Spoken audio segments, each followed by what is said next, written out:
السلام عليكم ورحمة الله وبركاته.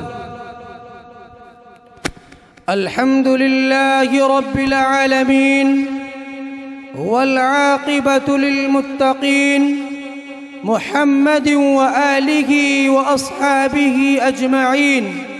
أما بعد، أعوذ بالله من الشيطان الرجيم. بسم الله الرحمن الرحيم. اقرأ باسم ربك الذي خلق. وقال رسول الله صلى الله عليه وسلم: خيركم من تعلم القرآن وعلمه، أو كما قال عليه الصلاة والسلام. محترم مہمانان کرام اور ہماری اس مجلس کے اندر شرکت فرما علماء کرام اور دور دراز سے آئے ہوئے مہمانان کرام، ہم آج کی اس محفل میں آپ سب کا تہہ دل سے استقبال کرتے ہیں کہ آپ تمام حضرات ہماری اس حقیر سی دعوت پر آپ نے لبیک کہا۔ سامعین محترم، ابھی آپ کے سامنے کچھ دیر تک ہمارے مدرسہ دارالعلوم رحمانیہ کلیان کے طلباء اپنا علمی مذاکرہ پیش کریں گے۔ میرے محترم دوستو، میں زیادہ وقت نہ لیتے ہوئے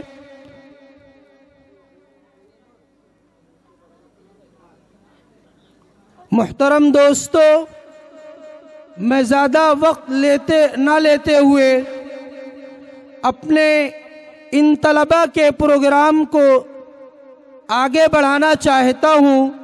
جیسا کہ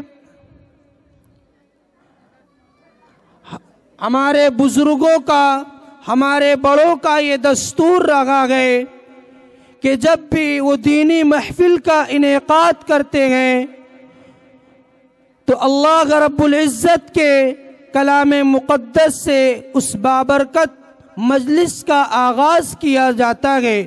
میرے محترم دوستو، قرآن کریم اللہ رب العزت کی لاریب کتاب، بے عیب کتاب، اور اللہ رب العزت نے قرآن کریم کے بہت زیادہ فضائل و مناقب اپنے نبی جناب محمد الرسول اللہ صلی اللہ علیہ وسلم کی زبانی بیان فرمائی ہے۔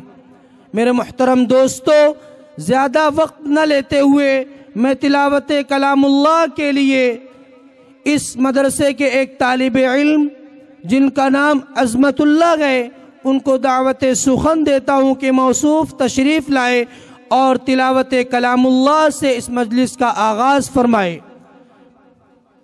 ہمارے اس پروگرام کے اندر جو بھی علماء کرام ہیں، میں ان سے ادباً درخواست کرتا ہوں کہ وہ اسٹیج پر تشریف لے آئیں۔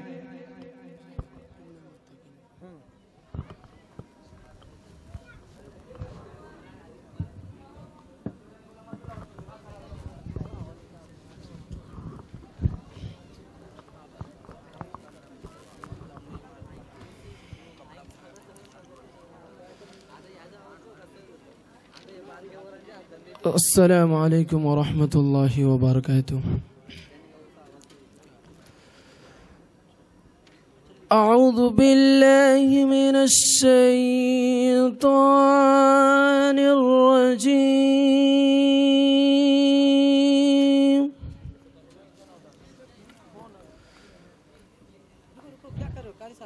بسم اللہ الرحمن الرحیم۔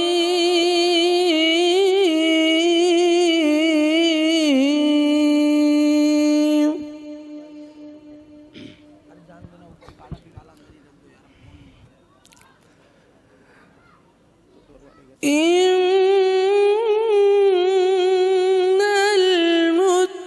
المتقین فی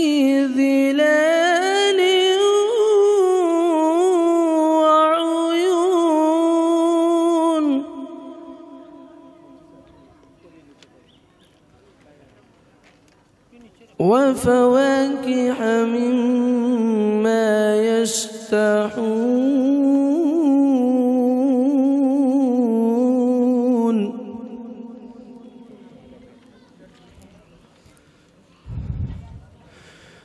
كلوا واشربوا هنيئا بما كنتم تعملون.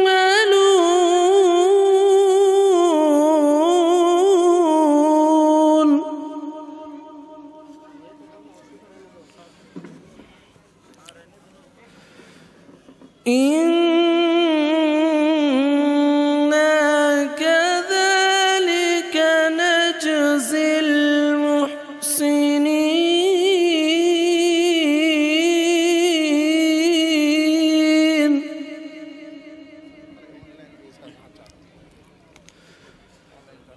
ويل يومئذ للمكذبين.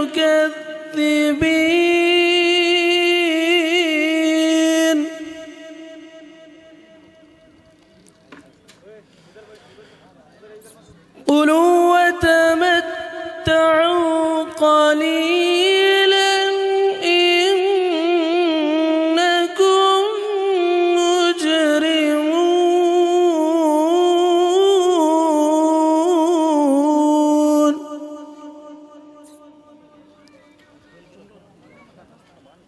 ويل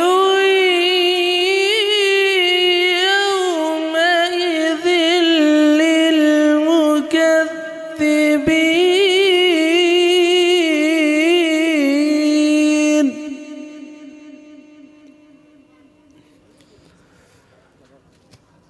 وإذا قيل لهم اركعوا لا يركعون.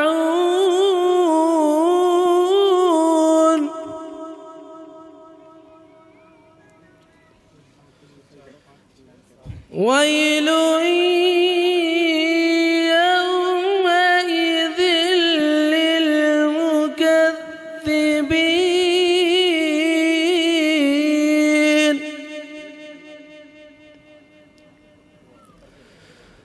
فبأي حديث بعده يؤمنون.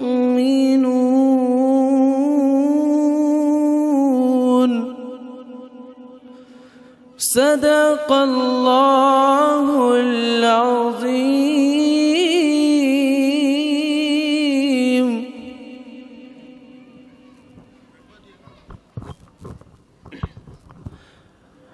माशाअल्लाह बहुत ही उम्दा और बेहतर अंदाज में मौसूफ़ कुरान मुक़द्दस की तिलावत फरमा रहे थे।